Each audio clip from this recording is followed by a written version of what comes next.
So last night, when I took a shower, I went ahead and washed all my clothes, and I hung them out to dry last night because it seemed like it was wasn't that cold or anything. Take a look what happened. So check out my clothes here. There's my shirt.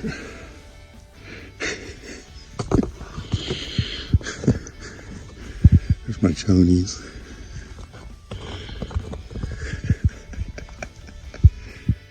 So I decided to hang up a clothesline and put the frozen clothes on there, hoping that they'll dry.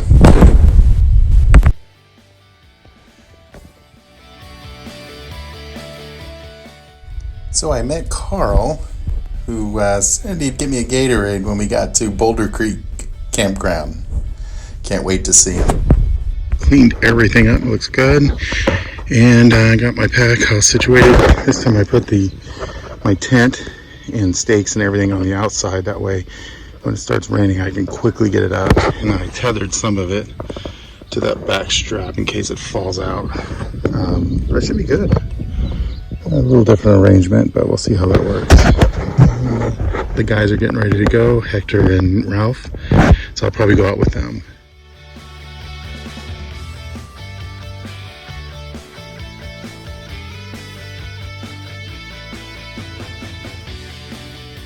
So, yeah, I'm already taking a break.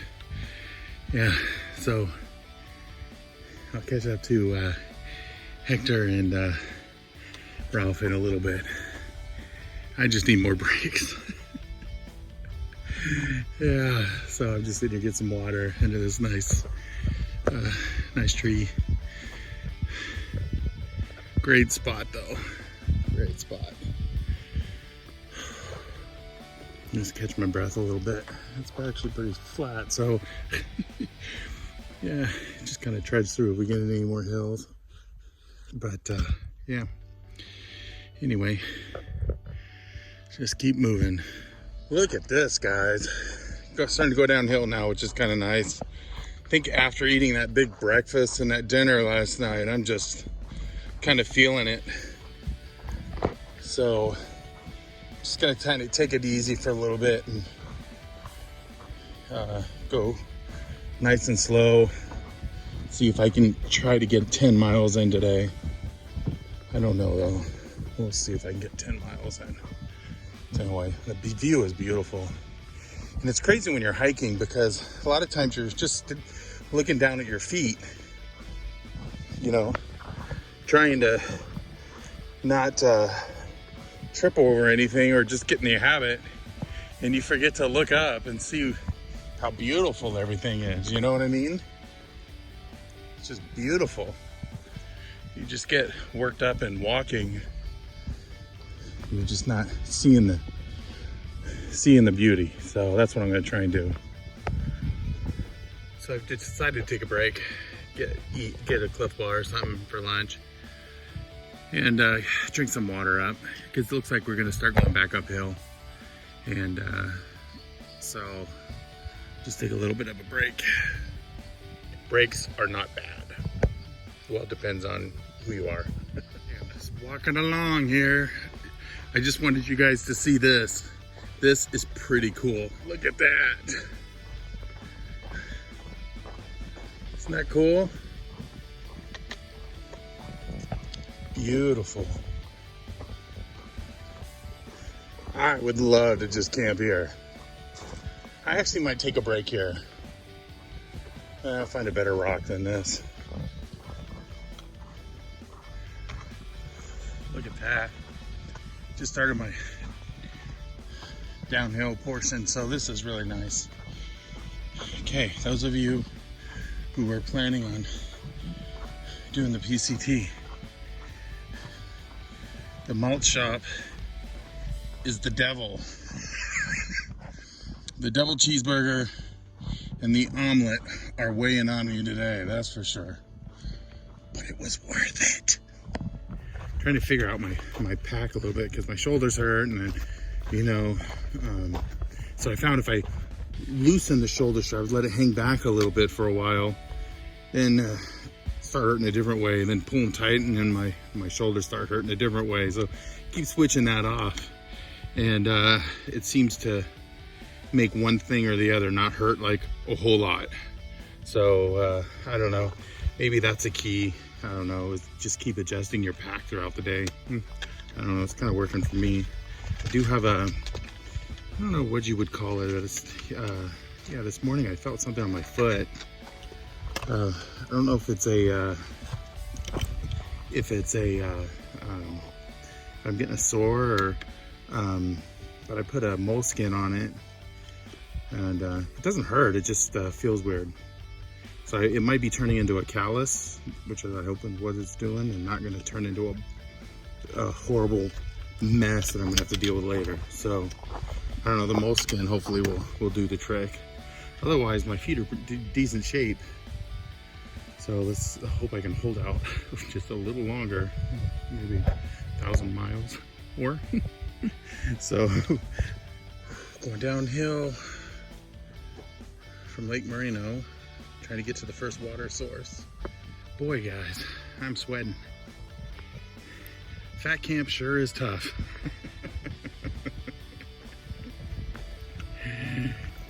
Yeah. Hopefully the pounds are shedding off as I speak. Guys are gonna see me when I'm all done with this, standing outside of Abercrombie with no shirt on, racking up the sails. That's right. Look at the size of that tree. Awesome. Oh, we ain't Kansas anymore. Under an overhang. Water source should be down right over there. Okay guys, about to attempt my first river crossing. It's gonna be tough. I might have to swim this one. Check it out, tell me what you think. It's gonna be tough. I back up with Hector and Ralph, and they crossed the river over here, and they had to step through the river and got their feet all wet. And then I walked downstream a little bit and found this little bridge. Let me show you.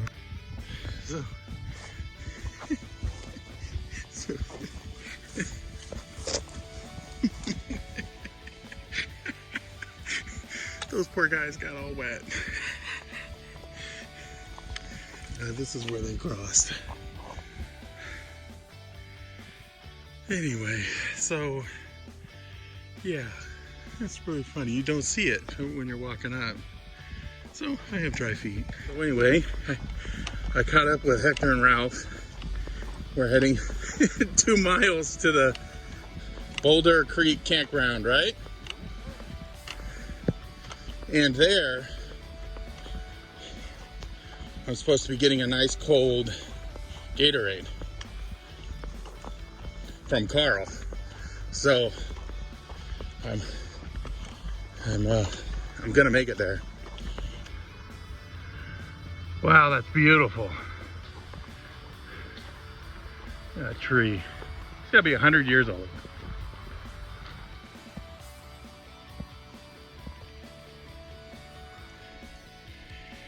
Wonder what's over there.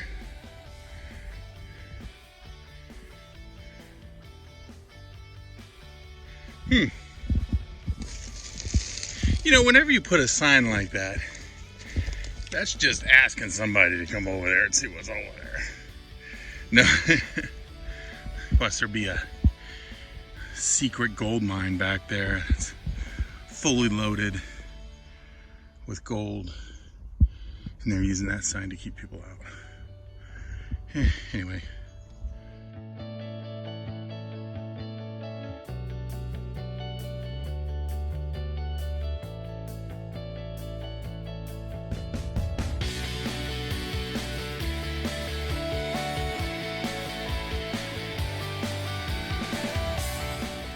I guess they really want us to stay on the trail here.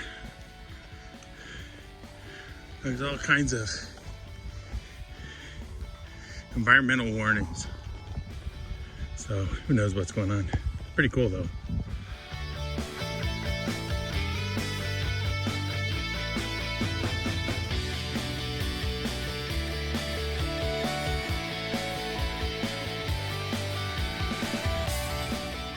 So tonight we're gonna have biscuits and kielbasa.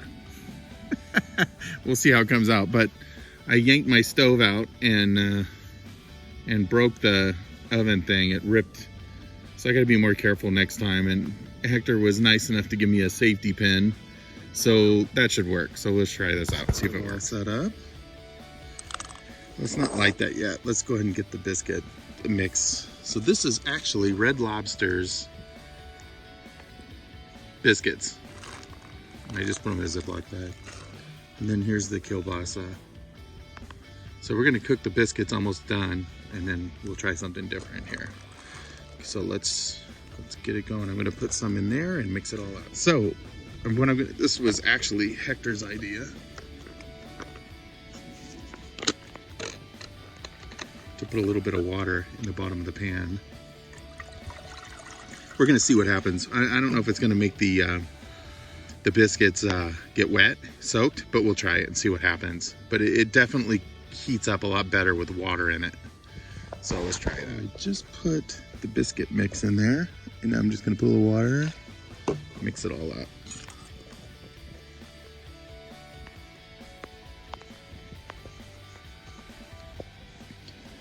Try not to drop it on my lap. There we go. Flip it over. Yeah, if I flipped it upside down, it might. Yeah, so the top doesn't always turn really dark, but it does get done. So that looks good. So we're just gonna start to flame and get it going. We got our little water in there.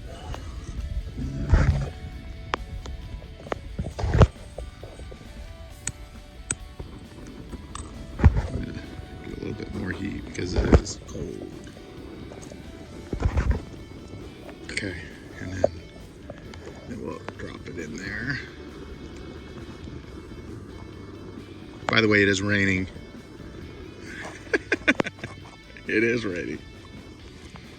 So we got that in there. And then we're gonna put the top. Got a little lid right there. Okay.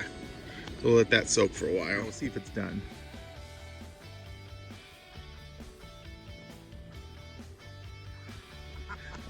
It's done! Yeah, it's done. Kielbasa. And I just used the spoon to kind of clean the spoon off a little bit too, from the biscuits. The biscuits are done. And I just cut them, put them in there, and I'm just gonna move them around. There's a little bit of water in there, which is okay. It'll mix up real nicely.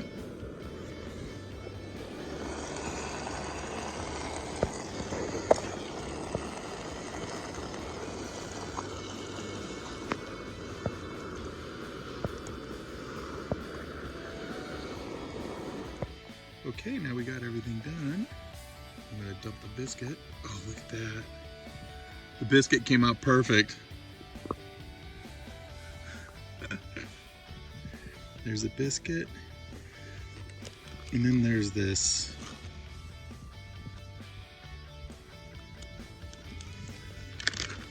Red Lobster. Stuff you're supposed to put on the biscuit.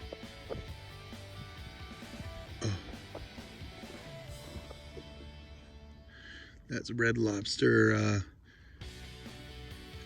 You know what I forgot to do is put cheese in it. But that's okay. So that's a biscuit with kielbasa. And let me open it and see what it looks like inside. Look at that. Perfect. So anyway, that's dinner. Normally I would have put cheese in it, but I forgot. So